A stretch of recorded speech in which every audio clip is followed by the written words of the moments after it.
Amados irmãos, a paz do Senhor Jesus Cristo, aqui é o pastor Lélio Ornelas, pastor da Igreja Metodista Pentecostal no Morro da Carolina, no Jacatirão, Duque de Caxias, na congregação Jardim Santa Marta Belfort Roxo, na congregação Nova Campina, Duque de Caxias, para que estudarmos mais uma aula da Escola Bíblica Dominical. Estamos no terceiro trimestre do ano de 2025, nós estudamos as lições bíblicas da CPAD.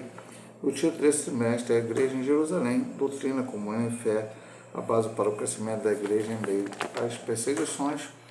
E hoje vamos estudar a lição 12. Já estamos terminando o trimestre, essa é a penúltima lição. Semana que vem é a lição 13, terminamos esse trimestre, já estamos com saudade dessas lições maravilhosas.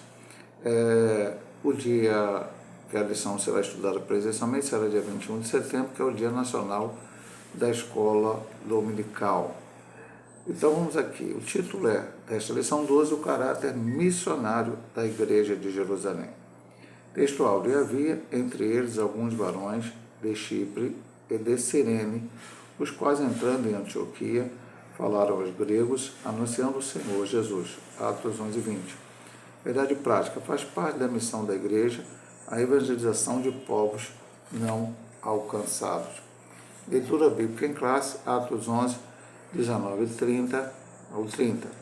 Os que foram dispersos pela perseguição que sucedeu por causa de Estevão, caminharam até Fenícia, Chipre e Antioquia, não anunciando a ninguém a palavra, senão somente aos judeus.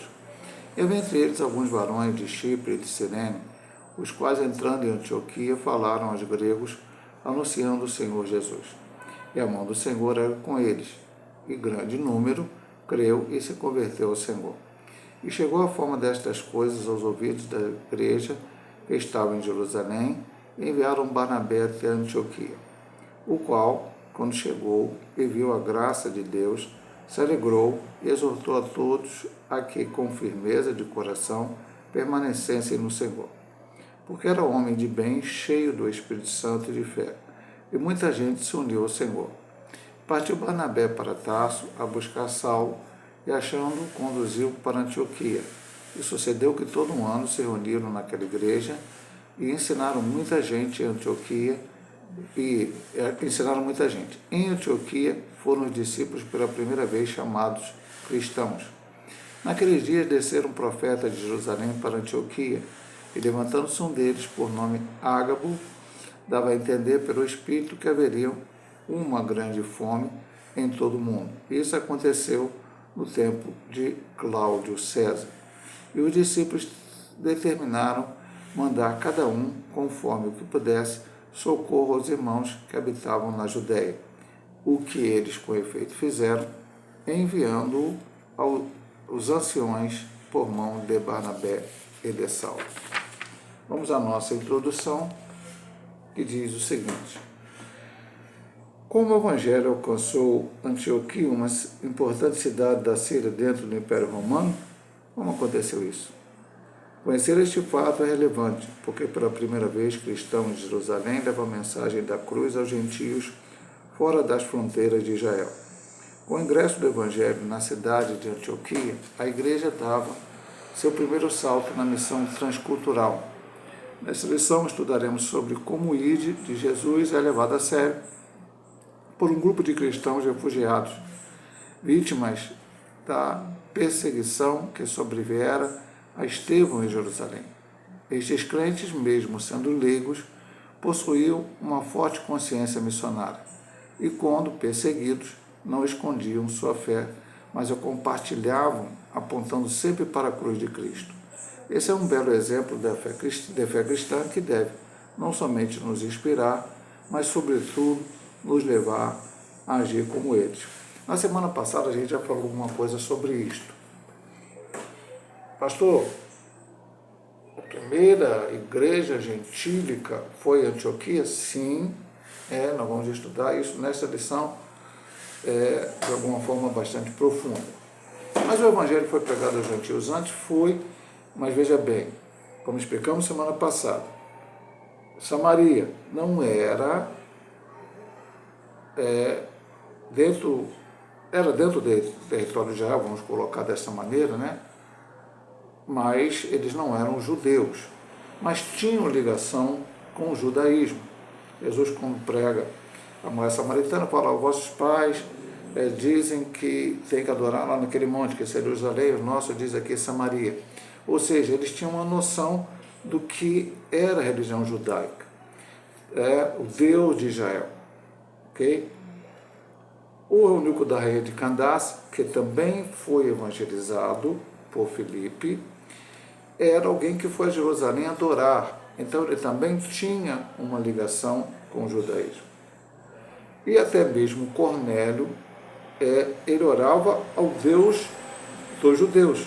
Ele conhecia o judaísmo sendo centurião romano dentro do território de Israel.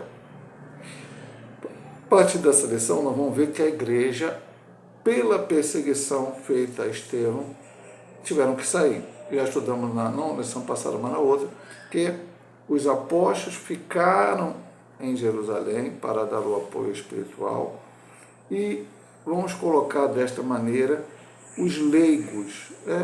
Colocar dessa maneira. Pastor, o que seria a noção de um leigo? Leigo é aquele que não tem normalmente uma formação teológica ou, em outro sentido, de colocar a palavra, aquele que não tem um cargo eclesiástico. Então, eles eram membros da igreja, mas pela perseguição tiveram que sair e eles foram levando esse evangelho, pregando esse evangelho a vários lugares, como o próprio texto nos fala aqui. Então, acabaram chegando até Antioquia, terceira cidade mais importante do Império Romano. Primeiro, logicamente, Roma, a segunda, Alexandria, a terceira, Antioquia, capital da província romana da Síria. E lá chegando, nas outras cidades, se você for ver o próprio texto aqui, que nós lemos, né? Eles iam, versículo 1, os que foram dispersos, foram para Felícia, Chipre, Antioquia, não anunciando a ninguém a palavra, senão somente aos judeus, porque havia judeus de toda parte do mundo, como nós vimos no dia de Pentecostes, quando eles ouviram falar em língua, a sua própria língua, né, a língua que eles falavam naquele país onde eles estavam habitando, as maravilhas de Deus, mas eles eram judeus. E eles pregavam aos judeus, iam nas sinagogas, falavam de Jesus. Mas o versículo 20 diz que alguns de Chipre, de Cirene, quase entrando em Antioquia, capital da Síria, falaram aos gregos, anunciando o seu Jesus. Então, este foi o passo a mais, como vamos ver na lição, que a igreja de Jerusalém, ou aqueles que saíram da igreja de Jerusalém, né, e representando a igreja de Jerusalém, que é o nosso exemplo, fizeram para levar o evangelho além das fronteiras de Israel, e não somente além das fronteiras de Israel, também a pessoas não ligadas ao judaísmo. Eram pessoas que completamente não conheciam o Deus de Israel. E aí, meu amado irmão, eles cumpriram o ID de Jesus, cumpriram o que o Senhor disse em Atos 1:8, né, como já vimos há 2 ou 3 lições passadas, a qual dizia Atos 8:1, cumpre Atos 1:8. O Senhor disse: Hebreus e virtude do Espírito Santo, ser meio testemunho, tanto em Jerusalém, na Judéia, Samaria e até os confins da terra. Então agora eles foram além das fronteiras de Israel para levar a palavra e, além disso, alcançaram pessoas e começaram uma igreja entre pessoas não judias. Perseguido, mas não pararam a sua fé. A igreja, ela, como uma das lições passadas também, muito foi importante falar, perseguida, mas não fragmentada. Quer dizer, o evangelho continua sendo pregado, mesmo onde ele estivesse. E ele termina essa introdução, que eu gostaria de só frisar isso, esse belo exemplo de fé cristã, que deve inspirar-nos a agir como eles. Não podemos ficar fechados dentro de 4 paredes, mas temos que levar o evangelho além das fronteiras da igreja. Vamos aqui. Uma igreja com consciência missionária. O evangelho para além da fronteira de Israel. Lucas abre essa seção de seu livro fazendo referência aos cristãos, os que foram dispersos pela perseguição que sucedeu por causa de Estevão, caminharam até a Fenícia, Chipre e Antioquia. Observamos que essa passagem bíblica faz um paralelo entre Atos 8:1-4, onde narra o início da perseguição de Jerusalém, que gerou a dispersão cristã. Assim como Filipe, que em razão da perseguição levou o evangelho à cidade de Samaria, da mesma forma esses crentes que também faziam parte desse grupo de cristãos perseguidos levaram o evangelho para além da fronteira de Israel. Então, como diz o final da introdução, temos que tomar ela como exemplo. Mas, pastor, como eu vou tomar como exemplo se no Brasil atual não há uma perseguição como houve com a morte de Estevão igual? Sim, meu amado irmão. O exemplo é que nós temos que pregar a palavra e aproveitar a oportunidade para assim fazer. Se os irmãos não sabem, precisam saber, alguns países onde hoje é proibido pregar o Evangelho já foram países praticamente cristãos, mas que por uma falha da igreja em algum momento, quando a igreja ela deixou de ser uma igreja evangelizadora, principalmente depois em que ela deixou de ser uma igreja genuinamente apostólica, ela passou a ter o nome, né? E aí eu vou ter que citar uma outra igreja, Igreja Católica Apostólica Romana. Pastor, nós somos católicos? No sentido da palavra, sim, católico é universal. A igreja é universal. A igreja é do mundo todo. É que universal não é o nome de uma denominação cristã evangélica brasileira, não. Universal é porque a igreja está todo mundo.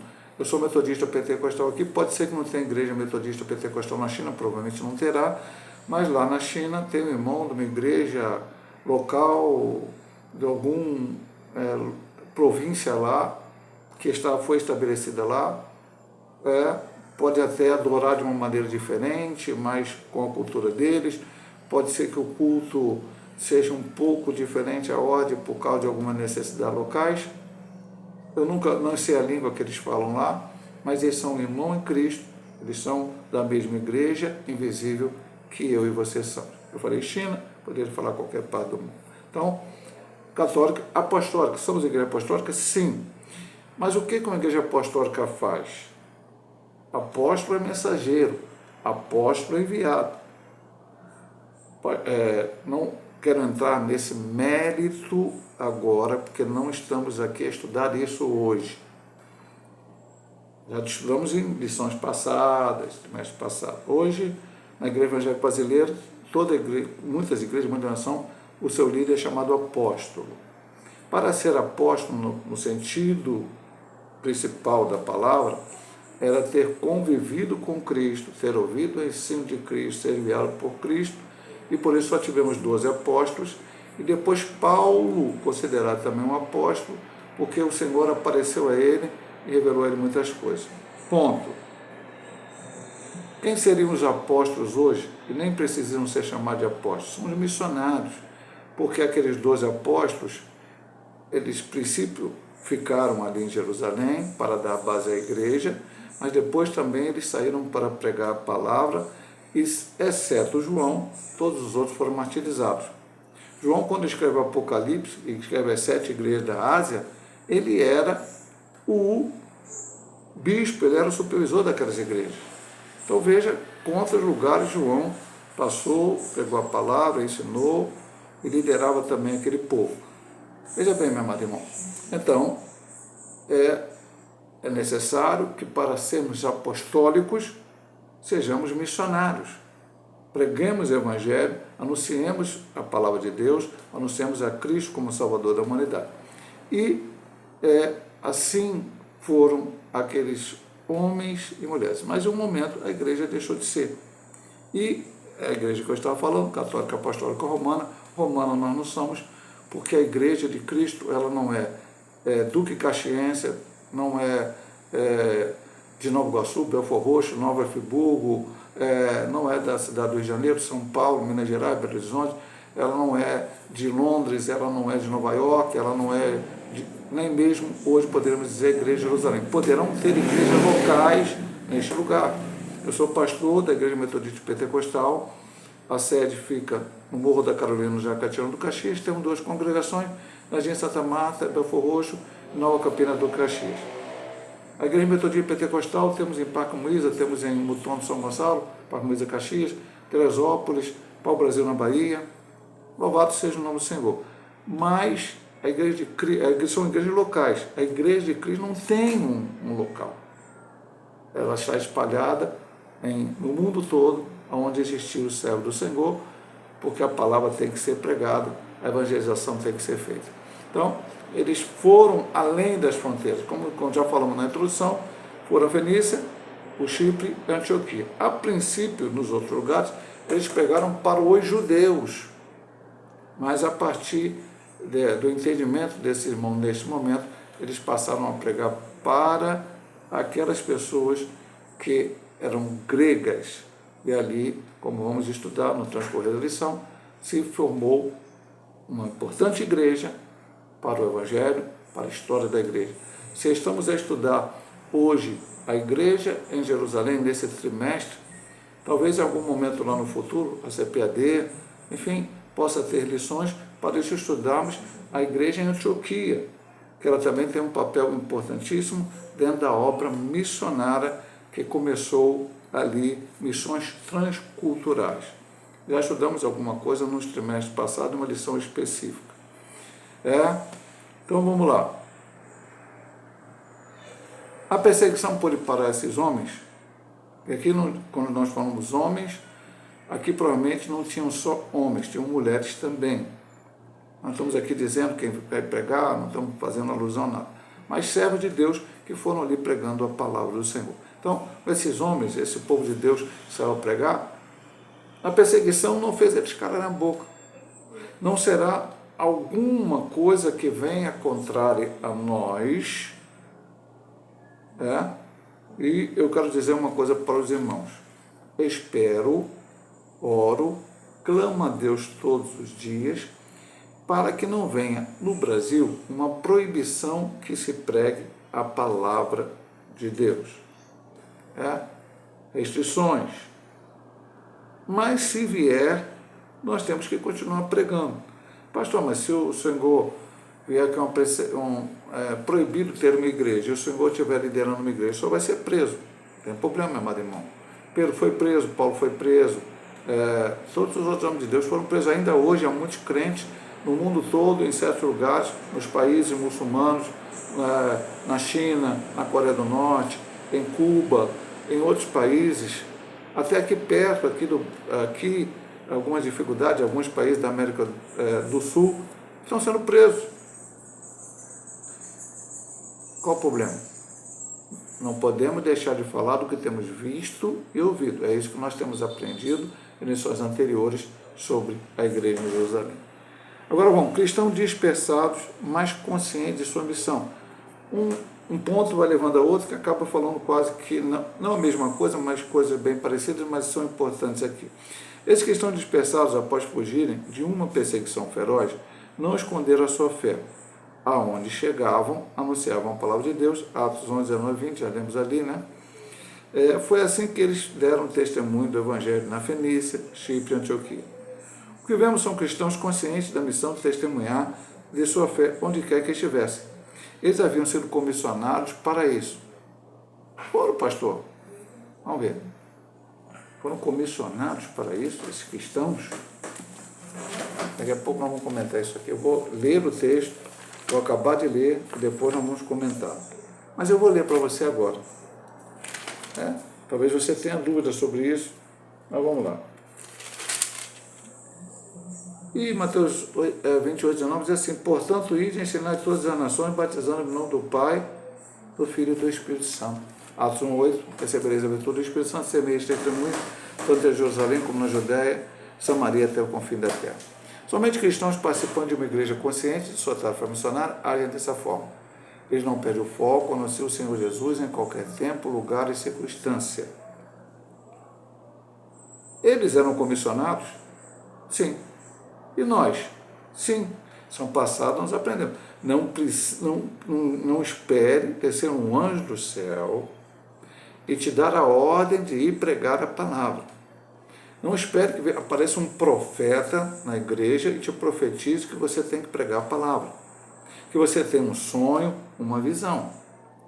Essa ordem foi dada em Mateus 28, ela foi dada em Atos 16, Lucas 24, João capítulo 20, Atos 1:8, pelo menos aqui. E a gente vai ver, como Paulo disse, em certo momento, ai de mim se não pregar o Evangelho. Aí alguém vai dizer, isso era para Paulo, não, é para todos os cristãos. E aí eu vou pegar o gancho que ele fala, que é o final que ele fala. Pregar Jesus, anunciar Jesus em qualquer tempo, lugar e circunstância. Aí eu tenho falado isso, falei domingo até na pregação que eu tive lá em Santa Marta, falei um pouco sobre esse assunto. Na escola bíblica dominical, da última lição falava sobre esse assunto. Preste minha atenção, meu amigo. Vamos colocar aqui como qualquer tempo. E aí? Tempo, eu tenho, pastor, eu não tenho tempo para pregar o Evangelho. Eu preciso trabalhar, eu preciso estudar, eu preciso cuidar da minha família, eu preciso isso, preciso aquilo. Lógico que você precisa de tudo isso. Mas todo cristão, nós somos diferentes, temos que ser diferentes do mundo. O mundo está preocupado com tudo aquilo que ele precisa. Quando você lê o Sermão da Montanha, Jesus diz que você não tem que estar preocupado com o que você vai se vestir, com o que você vai comer. O Senhor vai te prover isso. Mas como o Senhor vai... o Senhor, eu vou ficar sentado em casa, parado, olhando para cima, esperando que o meu salário entre, sem eu trabalhar, entre um salário na minha conta, que a compra do mercado chegue sem eu pagar. Não é isso que o Senhor disse. Ele disse que Ele vai te dar todas as condições. Saúde, Ele abre as portas, Ele abençoa, Ele multiplica e Ele vai te dar o pão cotidiano. Ok? Então, se Deus está agindo por nós, eu tenho como cristão que ter o meu tempo para cuidar da minha vida espiritual, viver o Evangelho de Cristo. Tem que ter tempo para ler a Bíblia, ter tempo para orar, ter tempo para jejuar, ter tempo para ir na igreja, estar na casa do Senhor, buscando a face do Senhor. Hoje parece que virou na igreja evangélica brasileira, ir à igreja é uma opção. Se eu quiser ir, eu vou. Se eu estiver com vontade de ir, eu vou. Se eu não estiver com vontade de ir, eu não vou. Existem excepcionalidades onde o crente poderá não estar na igreja. Trabalho, estudo, algumas outras circunstâncias. Mas simplesmente não ter o desejo, porque o salmista disse, uma coisa pedi ao Senhor que buscarei, que eu possa habitar na casa de Deus todos os dias, para contemplar a face do Senhor e aprender no seu tempo. Quando você vai à igreja, você aprende. Pastor, quando o pastor está lá pregando, eu aprendo mesmo. Não, meu amado irmão, não é quando o pastor está pregando. Quando qualquer irmão está pregando, quando qualquer irmão está testemunhando, quando os hinos são cantados, louvados, os testemunhos são dados, Deus está falando no teu coração. Então, essa é a vida cristã. Mas a vida cristã não será só eu buscar para mim. Por que eu leio a Bíblia? Para que eu possa anunciar a palavra de Deus. Porque se a gente for ver o Evangelho, até separei algumas coisas, não tem como ler aqui, né? O que é evangelizar? Evangelizar é pregar a palavra. É anunciar o reino de Deus, a palavra da cruz. Mas como é que eu vou pregar a palavra se eu não sei a palavra? E quando você vai evangelizar, às vezes as pessoas vão chegar para você e vão te questionar sobre a sua fé. E a Bíblia diz que você tem que falar com temperança, né? Com calma, com tranquilidade, a razão da sua fé. Então, aprender para poder compartilhar. Evangelizar faz parte da vida cristã. Então, tempo. Eu até fiquei muito tempo. Lugar. Tem um lugar específico, no templo, pastor. No templo, nada. Tem que estar ali dentro do templo, aí a gente prega, bota um microfone alto, bota um sonzão lá e prega Jesus. Passou 2 horas, vamos embora para casa e está tudo feliz. Não. Eu tenho que falar de uma na igreja. Você tem que evangelizar os teus familiares que não são cristãos. E muitas vezes eles nunca vão à igreja. Você tem que evangelizar dentro de casa, ou na casa deles. Você tem que evangelizar seus vizinhos. Talvez eles nunca vão à igreja, né? Mas lá você vai evangelizar, na tua rua, no teu bairro. Você tem que evangelizar os teus colegas de trabalho, os teus colegas de estudo. Eu digo na igreja, eu já disse aqui, eu digo na igreja. Ah, pastor, eu vou parar o trabalho, chegar, patrão, para tudo, que agora eu tenho que pregar Jesus. Não. Até deu exemplo ontem, acho que Santa Marta, né? O pastor Paulo César, o meu pastor auxiliar, ele era um homem espírita, uma série de coisas e tal. E uma colega de trabalho, uma empresa que ele trabalhou, deu, se não me engano, eu não sei se foi um Novo Testamento ou foi apenas o Evangelho, acho que foi um Novo Testamento para ele. Ou os Evangelhos, acho que foi até só os Evangelhos, né? Um livrinho só com os Evangelhos. E aí ele estava lá na hora do almoço, aí ele leu lá, Marcos, quando Jesus apacigua a tempestade, e os homens, quem é este que até o vento e o mar obedece a outro? O personagem, quem é esse? Aí, quando chegou depois do almoço, ele foi devolver, ele disse, não, essa aqui era do meu filho não quer, pode ficar para o senhor, para você, enfim.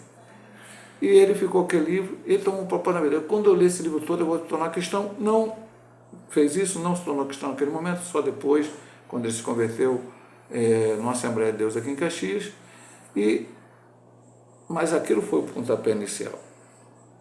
Então, pregar a palavra não quer dizer que você, anunciar o Evangelho não quer dizer que você irá pregar e automaticamente aquela pessoa que você está pregando já vai aceitar Jesus. Às vezes não acontece isso. Mas, como Paulo disse aos Romanos, aos Coríntios, um planta, outro rega e Deus dá o crescimento. Então, quem vai convencer o homem do pecado, da justiça e do juízo é o Espírito Santo. Você tem que pregar em qualquer lugar. Na fila do INSS, na fila do mercado, no ônibus, no meio da rua, quando encontra alguém, tem que falar. E a terceira circunstância que ele fala aqui, tempo, lugar, é circunstância. E aí, circunstância, eu vou colocar da seguinte maneira. Pastor, hoje não estou bem, não. Estou cheio de problema. Estou cheio de problema. Meu irmão, pastor Raimundo Rosas, amado primo meu, também foi pastor dessa denominação, já faleceu em 2012. Ele tinha vários problemas de saúde, teve muitos problemas, foi renal crônico, transplantou, hipertenso, diabético, enfim. Certa vez ele estava no CTI e lá ele pregou para o enfermeiro. Como eu, pastor, em plena saúde, vou entrar num CTI e pregar para um enfermeiro? Não vou conseguir fazer isso. Mas alguém, cristão, que, por permissão de Deus, e aí não vou nem discutir isso, que algumas pessoas entendem errado, mas que está ali naquele momento, pode pregar a palavra. Não precisa ser CTI, internar no hospital, numa fila de hospital, então não há uma circunstância. Estou na fila do auxílio-desemprego, porque estou desempregado. Posso falar de Jesus ali, mas estou desempregado. A circunstância está ruim, não é assim, não pense na circunstância. Paulo e Silas pregaram presos. E o carcereiro de Filipe se converteu e começou uma igreja na cidade de Filipe. E hoje você pode ler a Bíblia e ver, posso todas as coisas naquele que me fortalece. Poxa, que legal, pastor. Esse texto é tão inspirador para a minha vida. Começou com Paulo cantando e orando à meia-noite, sendo preso, pregando a palavra para o carcereiro. Então, não há circunstância que possa abalar, como foi com esses homens que chegaram a Antioquia e pregaram a palavra. Vamos lá, meu amado irmão, acabei ficando bem preso nesse ponto 2, mas são assuntos que temos que falar. Cristãos leigos, já falamos lá na introdução, mas capacitados pelo Espírito. Lucas destaca que dentre esses cristãos havia alguns que levaram o Evangelho para Antioquia, capital da Síria, uma cidade cosmopolita e uma das 3 cidades mais importantes do Império Romano, que já falamos lá no início também. O texto deixa claro que foram estes cristãos comuns entre aspas, logicamente, os fundadores da igreja de Antioquia, uma das mais relevantes e importantes do Novo Testamento, como está em Atos 3, 1 a 4, que é a igreja que começou missões, enviando missionários para missões transculturais. Eram cristãos anônimos e leigos. Eles não são contados entre apóstolos, diáconos ou presbíteros. Contudo, eles foram usados por Deus para fundar aquele trabalho. E foram bem-sucedidos porque a mão do Senhor era com eles. Conforme Lucas destaca, esse era o segredo que fez toda a diferença. O que fica em destaque, portanto, não era o ofício ou o cargo, mas a capacitação do Senhor. Os apóstolos eram extraordinários, os profetas excepcionais, somente porque sobre eles também estava a mão do Senhor. Muita coisa importante para falar nesse ponto também. Eu vou beber um copinho d'água aqui que a garganta está seca.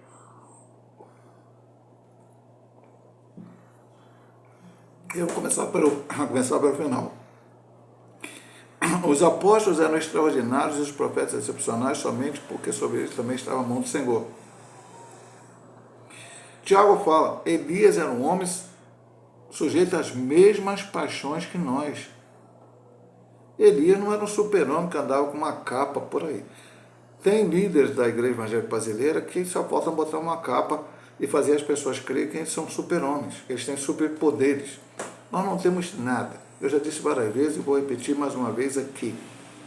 Se entrar uma pessoa cego de nascença, paralítico na igreja, pessoa com câncer, e eu, pastor Hélio, orar e aquela pessoa ficar curada, quem curou foi Jesus. A glória é dele, o louvor é dele, tudo dele, completamente dele. Então, a mão do Senhor estava sobre eles. Era Deus que fazia isto. Aí ele fala mais uma vez da questão dos leigos. Não eram presbíteros, diáconos, apóstolos. Pastor, então não há importância de cargo? Não, meu irmão, vamos ver que Deus constituiu um para apóstolos, outro para profetas, evangelistas, pastores, doutores. Nós vamos ver no transcorrer da lição que depois daquela igreja estruturada ou começada, pregada, ali o evangelho, as pessoas aceitando a Cristo, a igreja de Jerusalém tomou conhecimento, os apóstolos que estavam lá fazendo aquela parte de ficar dando apoio espiritual, em oração. Eles então enviam um Barnabé, vamos ver depois, não vou comentar agora. Barnabé depois chama Saulo e eles então instruem a igreja. Mas não temos que esperar que aqueles que são da parte eclesiástica, vamos chamar assim, né, em contraste com a leiga, que eles tenham que ir lá começar a igreja. Não, qualquer um pode pregar a palavra, enunciar o evangelho, falar de Jesus. É isso que vai acontecer. E nós, exatamente hoje, pode ser que não aconteça porque você inicia uma igreja. Poxa, pastor, eu sou um membro da igreja. E você fala para alguém de Jesus, essa pessoa aceita Cristo. Talvez ela não venha nem para a sua denominação, mas ela vai para uma outra denominação e ali seja bênção. Mas pode ser um pastor, pode ser enfim. O importa é pregar o evangelho.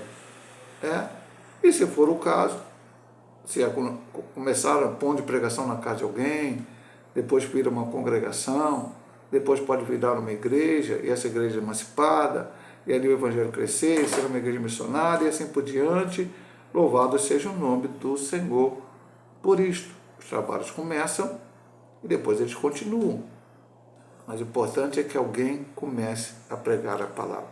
Cristãos leigos, mas capacitados pelo Espírito. Porque para pregar, você precisa ter a unção do Espírito Santo na tua vida. Aleluia? Eu até tinha separado um texto aqui. Para evangelizar é necessário a ajuda do Espírito Santo. Lucas 24, 49. Ficar em Jerusalém até que do alto sejais revestidos de poder. Vamos aqui, meu amado irmão, para o segundo ponto. Uma igreja com visão transcultural. Aí ele vai falar nessa primeira subdivisão, cultura grega helênica. A Bíblia nos conta que alguns cristãos que tinham sido espalhados pelo mundo chegaram a Antioquia e falaram aos gregos. Essa expressão falaram aos gregos é muito importante. De acordo com estudiosos, ela explica que esse foi o primeiro momento em que cristãos judeus falaram de Jesus para as pessoas que não eram judias, adoravam outros deuses e não seguiam o judaísmo. Isso mostra que a igreja começou a levar a mensagem de Jesus para além das fronteiras da Palestina, chegando a um mundo totalmente diferente, onde as pessoas não conheciam a fé judaica. ou seja, não eram judeus que falavam grego, pregando para outros judeus da mesma cultura, mas cristãos judeus que falavam grego, levando o evangelho a pessoas que não tinham nenhuma ligação com o judaísmo. Dessa forma, o que Jesus havia ordenado, pregar o evangelho a toda a criatura, Marcos 16,15, começou a se cumprir. Então vamos lá, meu amado irmão, para pensar algumas coisas aqui.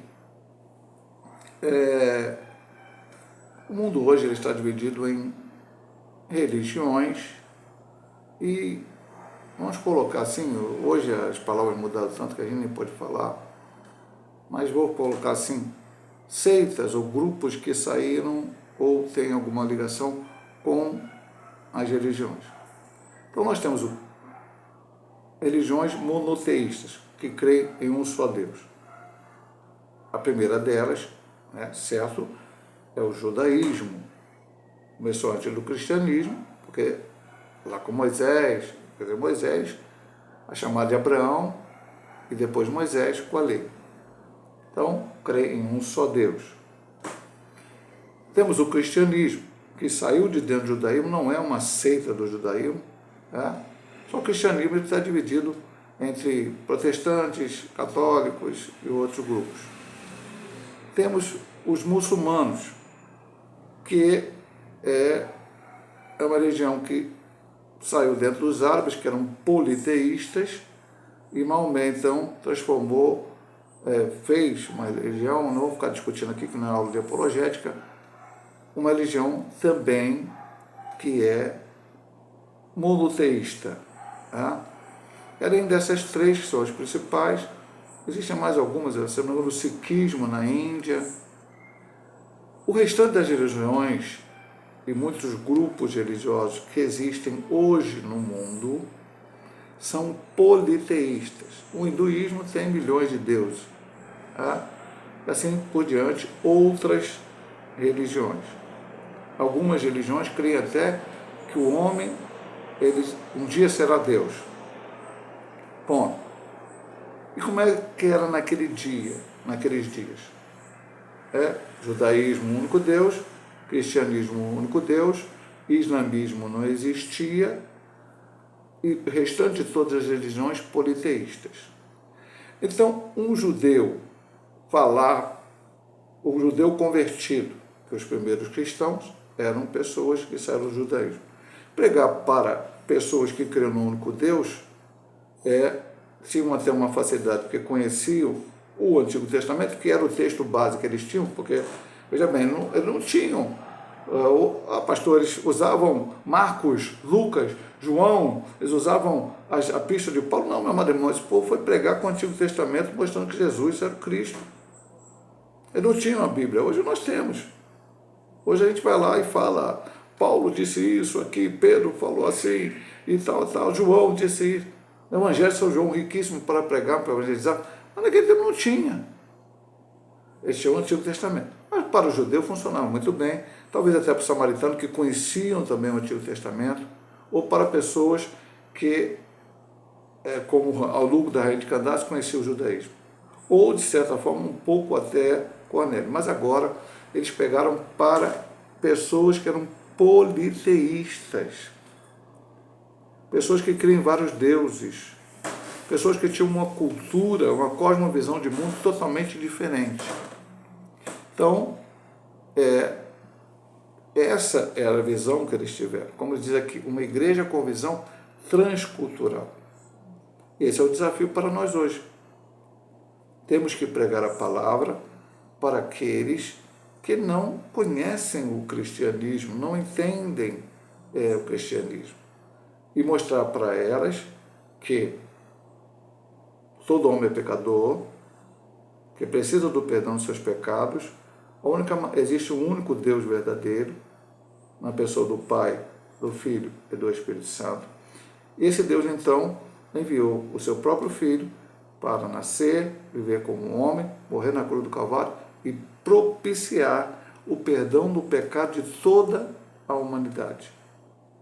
A única coisa que Deus exige do ser humano é que ele creia, que ele aceite a Cristo como Salvador. Como a gente sempre diz aqui, O Evangelho é muito simples. Jesus Cristo salva, cura. Normalmente as pessoas colocam 4 pontos, eu vou colocar um quinto. Não estou dizendo que a minha ordem é certa, a outra é errada, não estou falando. A simplicidade é muito, muito simples. Salva, cura, liberta, batiza com o Espírito Santo e brevemente voltará para buscar a sua igreja. Não tem que inventar mais nada. Evangelho social, evangelho cultural, evangelho não sei o que lá, evangelho para um grupo racial, evangelho para um grupo social. Não. Evangelho para toda criatura. Eu tenho que evangelizar todo mundo. E eu não preciso inventar um evangelho diferente, uma pregação diferente, uma abordagem diferente para alcançar a humanidade. Então hoje, este livro aqui está sendo muitas vezes desprezado, e as técnicas inventadas para evangelizar estão em primeiro lugar. Então, cuidado com isso. Eles chegaram lá e falaram aos gregos. O que eles falaram aos gregos? Falaram aos gregos que eles precisavam ter os seus pecados perdoados e o Deus verdadeiro tinha enviado seu Filho. Veja que Paulo, é lógico, pastor, mas para pregar o que eu tenho que fazer? Quando eu estudei evangelismo no seminário, a gente aprendeu que você tem que ter aquele ponto de contato. Por exemplo, mas é bem... está lá no o pessoal falando de futebol. Você não vai cortar tudo e... Agora eu quero falar de Jesus. A pessoa vai sair de perto de você, não querer te ouvir. Mas de repente você pega ali, depende de uma coisa que eles falaram, você puxa aquilo e fala de Jesus. Estão falando de política. Vai cortar eles? Não quero. Não.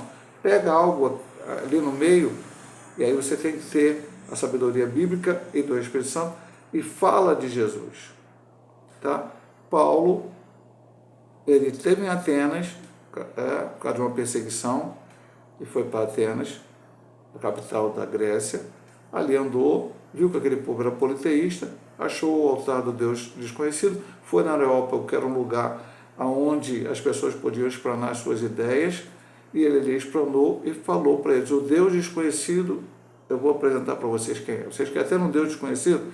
Eu vou dizer quem é, o Deus criador do céu e da terra. Falou de Jesus, falou da ressurreição de Cristo. Alguns não gostaram, mas algumas pessoas se converteram. Atos capítulo 17. É necessário ter a sabedoria do Espírito Santo para pregar a palavra de Deus, principalmente nesse lugar. Agora vamos ver, contextualizando a mensagem. Podemos ver aqui um exemplo de como os primeiros cristãos adaptavam a mensagem ao contexto em que estavam. Lucas nos conta que eles anunciavam o Evangelho do Senhor Jesus. Atos 11:20. O texto é curto e direto, mas esses cristãos estavam pregando para pessoas que não eram judias. Isso significa dizer que eles não podiam simplesmente usar o Antigo Testamento para provar que Jesus era o Messias prometido, porque isso não faria sentido para aquele público. Diferente dos judeus e samaritanos, que já esperavam um Messias, os gentios não tinham essa mesma expectativa. Além disso, esses cristãos também não mencionavam costumes judaicos como a circuncisão que Estevão citou em seu discurso, porque isso não fazia parte da cultura dos gentios. Em vez de enfatizar que Jesus era o Messias, eles destacavam que ele era o Senhor, ou seja, estavam dizendo que os pagãos precisavam deixar seus falsos deuses e voltar para o único e verdadeiro Senhor. Dessa forma, sem comprometer a verdade da mensagem, o Evangelho foi se espalhando e alcançando diferentes culturas. Eu acabo apresentando para os irmãos aqui o que eu acabei de falar. Paulo usando o Deus desconhecido. Não como muitos hoje têm feito, tentar, como é que eu vou te dizer? Pegar um evangelho em que o povo goste de ouvir o que está ouvindo. Porque a base do evangelho é uma única: arrependei-vos. Vamos lá. É isso mesmo, pastor?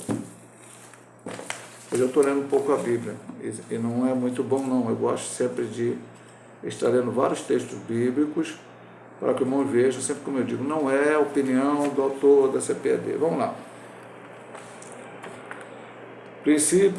Marcos capítulo 1. Princípio do Evangelho, boas novas de Jesus Cristo, Filho de Deus. Como está escrito o profeta Isaías: eis que vi um anjo, meu anjo ante a tua face, o qual preparar o teu caminho diante de ti, volte que clama no deserto, João Batista. Agora presta bem atenção, versículo 4.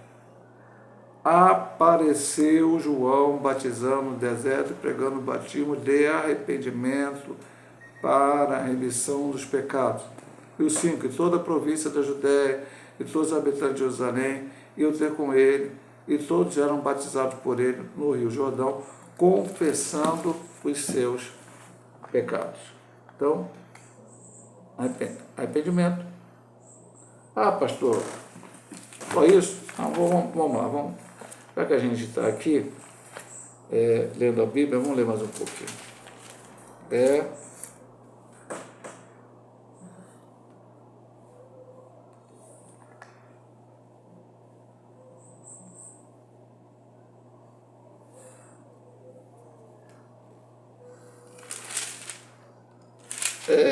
Atos capítulo 2, 37, depois do Pentecostes, e 38. E ouvindo eles isso, compungiram seu coração e perguntaram a Pedro e aos demais apóstolos: o que faremos para os irmãos? Lembrando que Pedro pregou um sermão baseado na palavra, usando o Antigo Testamento, para mostrar que Jesus era o Cristo. Disse-lhes Pedro: arrependei-vos, e cada um de vós seja batizado em nome de Cristo para perdão dos pecados, e recebereis o dom do Espírito Santo. Então, veja bem que a mensagem é essa, meu irmão. Contextualizar aqui não é mudar a mensagem. E não é isso que eu estou querendo dizer, logicamente, ele disse, eu estou só explicando um pouco mais. Ele disse claramente isso aqui. É saber as oportunidades para pregar. Principalmente hoje. Como é que eu vou pregar hoje? Primeiro que eu não sou judeu, pregando para judeu. Então hoje eu sou um gentio que se converteu e se transformou em igreja. Sou igreja pregando para as pessoas que não conhecem a Jesus. Eu posso até ter que pregar para um judeu. E se tendo que pregar para um judeu, eu vou ter que usar as estratégias de Estevão e de outros lá, que Pedro, tal, no início lá, quando pregava para judeus, e tal, todo mundo, mostrando no Antigo Testamento que Jesus é o Messias. Mas quando eu vou pregar para pessoas de outras religiões, pessoas principalmente politeístas, eu tenho que mostrar para eles aqui que ele é o Senhor. Que ele é o Senhor. Temos que mostrar aqui a sua soberania, como diz aqui, enfatizar que o Messias era Senhor, ou seja, eles precisavam deixar os seus falsos deuses e voltar para o verdadeiro Senhor. Não existe vários deuses, existe um Deus verdadeiro que criou os céus e a terra, e é isso que temos que pregar para a humanidade. Ele salva, cura, liberta, batiza com o Espírito Santo. Vamos aqui para a terceira divisão. Uma igreja que forma discípulos. Subdivisão 1, a base do discipulado. Ao serem informados que o Evangelho havia chegado a Antioquia, a partir de Jerusalém, os apóstolos enviaram Barnabé para lá. Chegando ali, Barnabé viu uma igreja viva e cheia da graça de Deus. Como um homem de bem e cheio do Espírito Santo, Barnabé os encorajou na fé. Contudo, logo percebeu que aquela igreja precisava de mais instrução, ou seja, precisava ser discipulada. Com esse propósito, Barnabé foi em busca de Saulo para que auxiliasse nesta missão. E assim foi feito. E sucedeu que todo ano se reuniram naquela igreja e ensinaram muita gente. Esse episódio nos mostra que não basta ganhar almas, é preciso ensiná-las. Sem o ensino, a igreja não cresce em graça e conhecimento. O crescimento saudável só é possível por meio da obra da evangelização e do discipulado. Então, evangelização sem discipulado, está faltando alguma coisa, ficará complicado. Pastor, eu quero discipulado. Veja bem, meu amado irmão, Paulo chega a dizer à igreja de Corinto que eles estavam ainda tomando leite. Quem toma leite é criança. Quando você cresce, você começa a comer comida sólida. Então a vida cristã é assim. Eu vou começar a pregar para a pessoa que não aceitou Jesus, falando sobre o processo da salvação, sobre justificação, expiação, redenção, regeneração, santificação e tal, talvez não vai entender muito bem. Falar sobre aspectos escatológicos, Jesus vai voltar para arrebatar a sua igreja, isso, mas o crente precisa ter o conhecimento disso. Como é que vai acontecer? Então não se começa se falando o básico. É como uma criança que vai aprender na escola, ela não vai começar com o Teorema de Pitágoras, né? Está lá no Jardim de Infância. Ela vai começar com A, E, I, O, U. Às vezes não começa nem com A, B, C, D, F, G, H. É A, E, O, U, 1, 2, 3, 4, 5. E ali vai aprendendo, e vai crescendo, vai passando, aprendendo. Alguns conseguem galgar até uma faculdade, uma universidade, enfim, e vamos aprendendo. Estou falando da parte secular. A parte espiritual é que ele fala aqui, crescer na graça. Jesus crescia no conhecimento na graça. Está lá o texto, na estatura, conhecimento e graça. Os cristãos precisam crescer em conhecimento. Pastor, então tem que ir para um seminário. Não, meu amado, não necessariamente. Se todo cristão pudesse fazer um seminário sério, tivesse uma oportunidade, seria ótimo. Independente, não vai ser pastor, não tenho esse chamado, mas para aprender a palavra. Não poderão, não irão, não farão, mas basicamente tem que ser discipulados. E aí o discipulado pode ser feito de várias maneiras, tem igreja que faz até individualmente. Eu, para os novos convertidos, eu uso, tem 2 lições da CPD, discipulado 1 e discipulado 2, para aprender a base da fé. Então, a pessoa se converte, deseja se batizar, passa por 6 meses de aprendizado, são 6 meses da lição da CPD, e depois de 6 meses a gente conversa com as pessoas, vê se elas estão preparadas, estão no fruto de arrependimento, e aí elas passam pelas águas batismais. Para o discipulado, o entendimento, o aprendizado, não. E o maior discipulado que você possa ter, o maior curso teológico que você possa ter gratuito na igreja, é isso aqui, meu amado irmão. A Igreja Metodista Pentecostal, que eu pastoreio, eu nunca cobrei essa revista. Os irmãos dizimam, ofertam nos cultos, alguns ofertam ofertas especiais, a igreja então tem um caixa e de 3 em 3 meses vai lá na CPAD, compra as revistas e distribui gratuitamente. Porque eu não quero que o irmão não tenha, diga, pastor, eu não vou para a escola dominical, ou eu vou, mas não tenho dinheiro para comprar a revista e, portanto, não a receba. Todos têm. Se estudam, se leem, se vão para a escola bíblica dominical, aí é uma responsabilidade individual de cada irmão. A possibilidade está aqui, dada ao irmão. Isso aqui é um verdadeiro aprendizado. Estamos estudando tantos trimestres maravilhosos, super maravilhosos, aprendendo a palavra de Deus.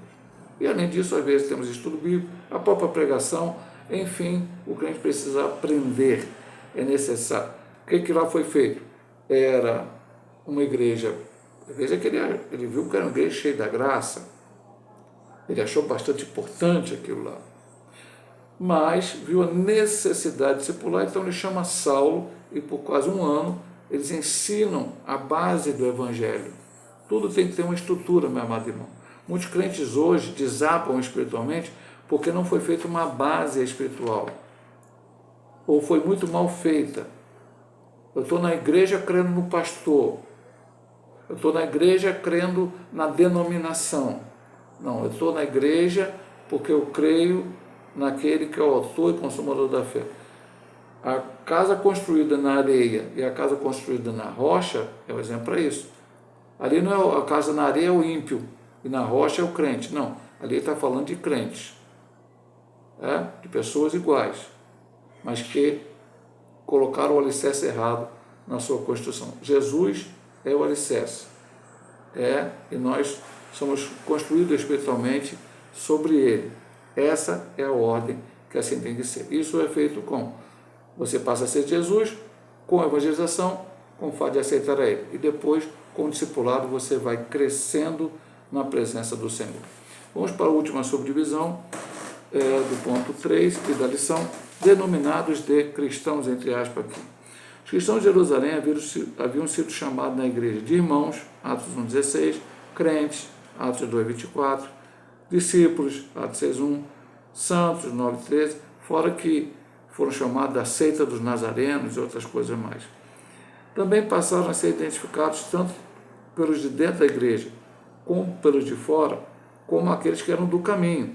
Aí em Atos 9,2, 19, 9, 23, 22, 4, 24, 14, 22 é chamado do caminho.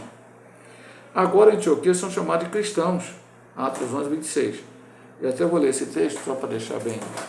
Eu acho que está aqui na. Deixa eu ver, se estiver aqui, eu já vou ler aqui na própria lição. Está aqui. E sucedeu que todo mundo se reuniu naquela igreja, ensinando muita gente. E Antioquia foram os discípulos pela primeira vez chamados cristãos.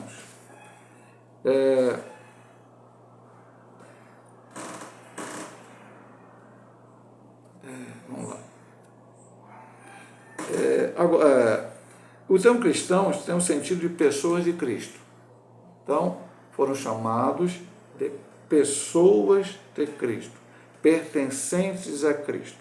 Eu vou ler, aliás, eu falei que era a última subdivisão, não, ainda falta uma aqui, que é a identidade cristã. Então, denominados cristãos, a penúltima e agora a última identidade cristã, eu vou ler esse aqui para a gente comentar praticamente os dois juntos. O que realmente define um cristão não é apenas um nome ou um rótulo, mas sim a sua vida, a sua fé e suas atitudes. Embora alguns estudiosos acreditem que o termo cristão tenha sido usado em Antioquia como uma forma de zombaria, a verdade é que aqueles seguidores de Jesus demonstravam um grande entusiasmo e dedicação, assim como os primeiros crentes que vieram da igreja de Jerusalém para pregar naquela cidade. O nome cristão aparece novamente na Bíblia em Atos 26, 28, 1 Pedro 4, 16, e segundo a Bíblia, ser cristão significa crer em Jesus, abandonar o pecado, receber a salvação como um presente de Deus dado pela sua graça. Então vamos lá. Denominados cristãos, identidade cristã. Isso é quase unânime entre os estudiosos da Bíblia que era uma zombaria. Ora, os pequenos cristos. Mas por que isto? Porque o que eles falavam de Jesus, porque aquela se tornou uma igreja também evangelizadora. Não chegou lá os primeiros, os dispersos, anunciaram os gentios, os gregos, começou a igreja, agora os gregos sentaram no banco e falaram, agora vocês vão evangelizar o resto dos gregos aí, e nós ficamos assistindo aquilo que vocês vão fazer. Não, eles se converteram e foram evangelizar outras pessoas da sua própria cidade. E quem não era cristão ainda, quem não tinha aceitado a Cristo, começou a ver o que eles pregavam. Para eles era uma novidade, acabamos de falar, não eram judeus, minha amada irmã, eram gregos, eram politeístas, esse pessoal está falando de um Cristo, está falando de um Jesus aí. E eles falavam e agiam. Meu irmão, aí eu vou dizer uma coisa para você importantíssima, que eu poderia até ter falado no ponto anterior, mas vou falar agora dentro de todo o assunto da lição. Antes de eu falar de Jesus, eu tenho que viver o Evangelho. O mundo tem que ver Cristo em mim, com todas as minhas falhas, com todos os meus defeitos, com todos os meus erros, com todos os meus pecados, mas eu tenho que tentar me aproximar o máximo de Cristo. Como Paulo disse, não sou eu que vivo, mas Cristo vive em mim, sede meus imitadores como eu sou de Cristo. O mundo tem que olhar para nós e ver Cristo em nós. Ele vai ver Cristo em nós através das nossas ações, nossas atitudes, não apenas na nossa colocação, na nossa palavra, no nosso discurso, na nossa oratória, na nossa eloquência. Quem fez aqueles gregos se converterem não foi a eloquência daqueles homens, não foi a sabedoria humana daqueles homens, mas foi o poder do Espírito de Deus. Então, agora convertidos, eles passaram a viver o que eles tinham ouvido a pregação. E meio como zombaria foram chamados de pequenos cristos, aqueles que estavam imitando a Cristo. Mas eu tenho que imitar a Cristo. E eu gostei muito desse último ponto que ele fala aqui. O que significa ser cristão? Você só é cristão se você crê em Jesus. Tem cristão hoje que não está crendo na Bíblia, não está crendo mais no milagre, não está crendo que Jesus morreu na cruz do Calvário, e chama cristão. Isso não é cristão. Isso é uma outra coisa. Ser cristão é acreditar na Bíblia, em Jesus, no que ele fez, da sua morte na cruz do Calvário, na sua ressurreição, na sua iminente vinda para arrebatar a sua igreja. Abandonar o pecado. Não tem como eu ser cristão e viver em pecado. Filhinho, tenho dito isso para que não pequeis, mas se pecar, tende um advogado. Cristão e pecado são antônimos e não sinônimos. E receber a salvação como um presente de Deus dado pela sua graça. Salvação não é mérito meu. Eu não vou ser salvo porque eu não bebo, não fumo, não jogo, não adultero, não minto, não faço isso, não faço aquilo, ou faço outras coisas. Não vou ser salvo porque eu dou dízimo, porque eu dou oferta, porque eu vou na igreja, porque eu ajudo o pobre. Não, vou ser salvo pela graça e misericórdia do Senhor. Mas, pastor, eu não vou fazer nada? Sim, por ser salvo, por ser um remido lavado no sangue do Cordeiro, eu não vou beber, não vou fumar, não vou jogar, não vou adulterar, não vou mentir. E se eu fizer alguma dessas coisas, o Espírito Santo vai falar comigo, eu peço perdão a Deus, Ele pela sua graça me perdoa. E também vou dar dízimo, vou ofertar, vou na igreja, vou fazer ação social, vou evangelizar, vou fazer tudo aquilo que eu quero fazer por gratidão ao meu Mestre. Vamos agora para a conclusão. Aprendemos como a providência de Deus faz com que o Evangelho chegue por meio da igreja a povos ainda não alcançados. O que se destaca não é uma metodologia sofisticada de evangelismo, mas a graça de Deus, que capacita pessoas simples e anônimas a realizarem a sua obra. Quem deseja fazer, Deus capacita. Ninguém jamais terá tudo o que precisa para cumprir a obra de Deus. No entanto, se Deus tiver tudo de nós, Ele nos habilitará a realizá-la. Meu Deus do céu, só aqui já daria para ficar mais uns 10 minutos, mas não dá. Ninguém jamais terá tudo o que precisa para cumprir a obra de Deus, mas o Senhor nos habilitará a realizá-la. Somos homens falhos, meu amado irmão. Somos homens falhos. Então, o que fazemos? Jesus disse assim, depois que fizer tudo, dizeis, somos servos inúteis, porque fazemos apenas o que não foi mandado. Pedro era falho, Tiago era falho, João era falho, Paulo era falho. Paulo diz assim, eu vou falar uma verdade para vocês aqui, que Cristo veio ao mundo para salvar todos os pecadores, do qual eu sou o principal. Então, era falho. A metodologia sofisticada, enfim, para evangelizar, ela é falha. Ela vai alcançar alguns, ou até pode alcançar muitos, mas não a todos. Há pessoas que nunca entrarão na igreja, há pessoas que nunca entrarão num show gospel, há pessoas que nunca entrarão talvez até numa cruzada evangelística, não verão se passar na televisão, na internet. Eu vou contar só uma história para terminar. Se eu não me engano, foi o pastor Gesiel Nunes Gomes.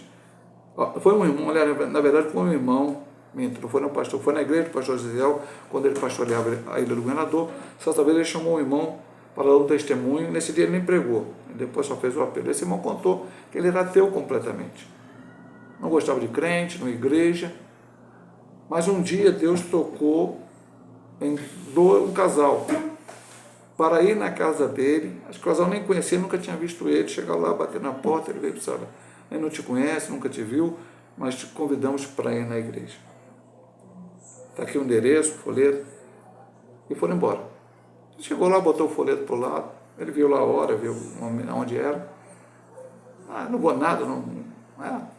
Mas chegou naquela hora que estava ali no convite para ir, ele sentiu um negócio diferente e acabou indo. E quando ele chega na igreja, na hora do apelo, o segundo testemunho que ele deu, ele foi lá na frente, aceitou a Cristo, e quando ele estava indo na frente para aceitar a Cristo, ele sentiu como fosse uma explosão dentro dele e começou a falar em línguas estranhas. Deus fez quase como que Cornélio, né? Não é como Cornélio, porque ele não tinha sido batizado nas águas, né? Ele foi batizado com a Espírito Santo na hora da conversão dele, depois, logicamente, foi batizado nas águas, se tornou um crente, pregador da palavra. Veja, meu amado irmão, que não é a metodologia sofisticada, não é a eloquência do pregador. Quem vai fazer a obra é Deus. Fez aqui com pessoas simples. E começou a primeira igreja entre os gentios. Deus possa nos abençoar. Se Deus quiser, semana que vem estaremos estudando a última lição desse trimestre, a Assembleia de Jerusalém. E aí estaremos falando com os irmãos já do próximo trimestre da Escola Bíblica Dominical. Deus abençoe a todos em nome de Jesus.